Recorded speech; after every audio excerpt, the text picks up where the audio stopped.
Wuhu, kembali lagi bersama Mimin di channel Anime Viral.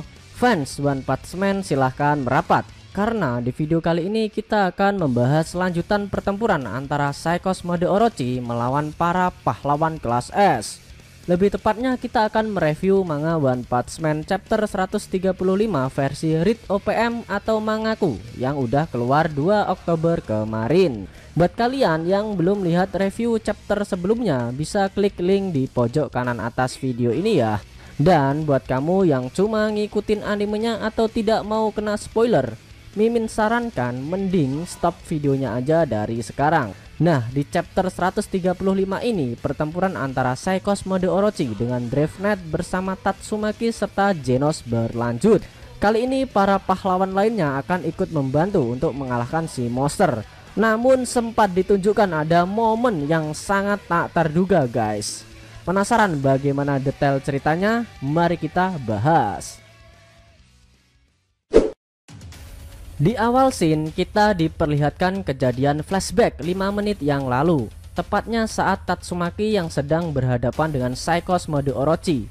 Dari kejauhan terlihat Dravenite yang sedang memperhatikan dan menganalisa pertarungan sengit dari dua karakter pemilik telekinesis terkuat guys. Saat itu Dravenite menduga jika dengan kemunculan menara yang berasal dari dalam tanah itu bisa jadi si Tatsumaki sedang berhadapan dengan pemimpin dari asosiasi monster. Melihat pertarungan yang tercipta amat sangat sengit membuat Dravenite ingin mendapatkan sampel atau setidaknya secuil dari daging milik Psychos mode Orochi. Ya, alasannya sudah sangat jelas, yaitu untuk keperluan riset dan penelitiannya sendiri. Namun saat itu energi Dravenite sudah mulai menipis. Hal tersebut diakibatkan karena pertarungannya melawan monster Nyan beberapa saat lalu. Akan tetapi seperti keberuntungan berpihak pada pahlawan cyborg kita satu ini guys. Tidak jauh dari lokasi dia berdiri, ada sebuah kabel raksasa yang berada di dalam tanah kota Z ikut terbuka dan teruntai akibat efek gempa dari kekuatan telekinesis yang Tatsumaki keluarkan. Si Dravenite mendekati kabel raksasa yang teruntai itu, lalu dia menyerap tenaga listrik dari kabel besar tersebut dengan cara menyentuh sisi kabel yang telah sobek. Tenaga listrik yang Dravenite serap begitu besar, membuat area di sekitarnya mengeluarkan cahaya yang amat sangat terang. Beberapa saat setelah itu, akibat dari tenaga listrik yang Dravenite serap terlalu besar membuat sebagian area di luar kota Z seketika mengalami pemadaman listrik secara total. Lalu scene kembali ke cerita utama, di mana Dravenite yang telah berubah ke mode pesawat terbang mengejar Psychos mode Orochi. Dia terus mengejar dan menyerang si monster dengan cara menembaki tanpa henti. Wush! Terjadi aksi kejar-kejaran antara Psychos mode Orochi dengan Dravenite mode pesawat terbang di langit kota Z yang hancur itu. Beberapa saat setelah itu mereka juga melewati Amaimas yang sedang berada di permukaan kota Z. Si Amaimas merasa amat sangat kecewa dengan dirinya sendiri, karena pada akhirnya dia tidak bisa berbuat banyak saat menghadapi salah satu eksekutif dari asosiasi monster. Alasannya sudah sangat jelas, pahlawan tampan satu ini masih saja tidak bisa mengalahkan monster dengan wajah yang sangat jelek. Hehehe, cukup konyol ya guys. Dan parahnya lagi dia meminta bantuan pahlawan lain untuk mengalahkan monster yang dia hadapi, yaitu saat menghadapi Führer Ugly. Amaimas mengira jika dengan bergabung bersama para pahlawan kelas S dan melakukan penyerangan bersama akan membuatnya menjadi lebih terpandang. Namun dengan kejadian yang dia alami sekarang ini sepertinya akan sia-sia saja. Setelah itu Amaimas melihat gerombolan para pahlawan yang berkumpul untuk membantu Dravenite mengalahkan monster Psychos mode Orochi. Namun para pahlawan yang berkumpul itu memandang wajah Amaimas dengan tatapan yang sinis.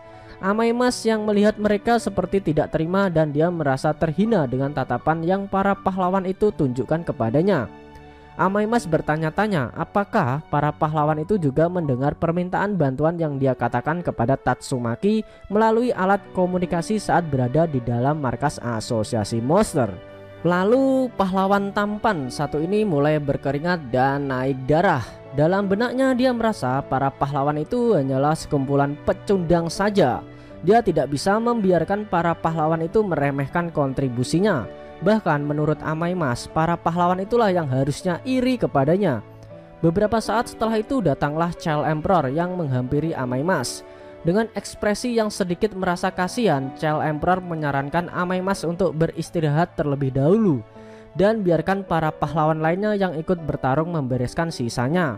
Karena menurut Child Emperor, keadaan yang dialami Amaimas terlihat tidak baik dan dia seperti agak babak belur.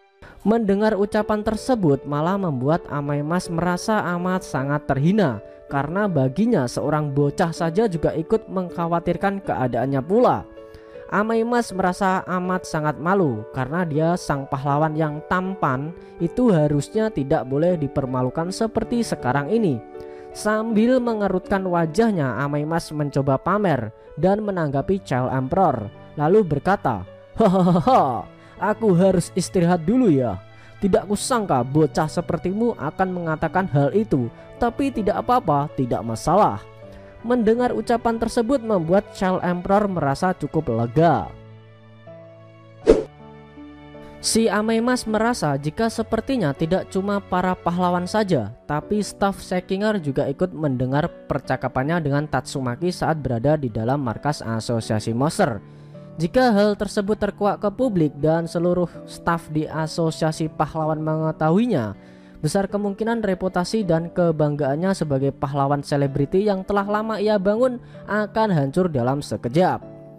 Tiba-tiba keluarlah pikiran jahat dari Amaimas. Dia berkeinginan menutupi masalah yang ia hadapi sekarang ini. Caranya yaitu dengan membunuh para pahlawan setelah menyelesaikan misi ini di waktu saat mereka lengah. Lalu dia berencana menjelaskan kejadian yang terjadi akibat perbuatan dari para monster.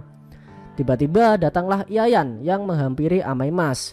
Pahlawan kelas A1 ini ternyata cukup khawatir dengan keadaan yang Amaimas rasakan saat ini. Lalu si Iayan mendekati Amaimas dan bertanya, "Apakah kau tidak apa-apa?" Mendengar pertanyaan itu, sesaat Amaimas teringat dengan kejadiannya di masa lalu. Saat menghadapi monster, dia pernah ditolong oleh seorang pahlawan berjubah. Dan pahlawan itu sekarang dikenal sebagai pahlawan terkuat kelas S peringkat 1, yaitu Blast. Lalu sambil menggerutu, Amaimas menutup mata dan secara tak terduga pahlawan kelas A peringkat 1 ini membenturkan kepalanya ke arah reruntuhan. Buak! Melihat kejadian tersebut, Iayan bertanya apakah dari tubuhnya ada yang terluka dan meminta Amaimas untuk bertahan. Akibat dari benturan itu membuat kepala dari Amaimas berdarah. Namun dengan kepala yang berdarah tersebut, dia meminta Iayan untuk tidak perlu khawatir karena itu adalah masalah pribadinya. Tiba-tiba Amaimas kembali berdiri sambil berkata jika hari ini pakaian yang ia pakai tidak cocok dan dia hampir saja melupakan dasar dari fashion, yaitu pengendalian diri. Setelah itu Amaimas berjalan meninggalkan Iayan dengan wajah dan ekspresi yang jauh lebih baik daripada sebelumnya. Apakah Amaimas dengan keadaan yang sudah lebih baik itu akan ikut bertarung juga dan membantu para pahlawan mengalahkan Psychos mode Orochi? Sayangnya Shin Manga One Punch Man chapter 135 telah berakhir dan kita harus menunggu kelanjutan ceritanya di chapter selanjutnya. Oke guys, itu tadi review manga One Punch Man chapter 135 yang ending scene-nya memperlihatkan Amaimas yang kembali ke keadaan yang lebih baik setelah membenturkan kepalanya ke reruntuhan bangunan. Di luar dugaan, ternyata di masa lalu Amaimas pernah ditolong oleh Blast. Dan untuk pertama kalinya pula kita diperlihatkan wujud Blast yang sesungguhnya secara utuh. Bagaimana menurut kamu? Jangan lupa tinggalkan komentar kalian ya. Selain itu tekan like kalau suka sama video ini dan dislike kalau nggak suka. Kalau pengen share ke teman-teman kalian juga boleh banget, biar channel ini makin rame dan makin dikenal banyak orang. Buat kamu yang mau ngasih kritik dan saran juga silahkan, supaya channel ini juga makin berkembang. Jika ada kata-kata dari Mimin yang kurang pas, Mimin mohon maaf. Sampai bertemu di video review manga One Punch Man selanjutnya, and see you next time.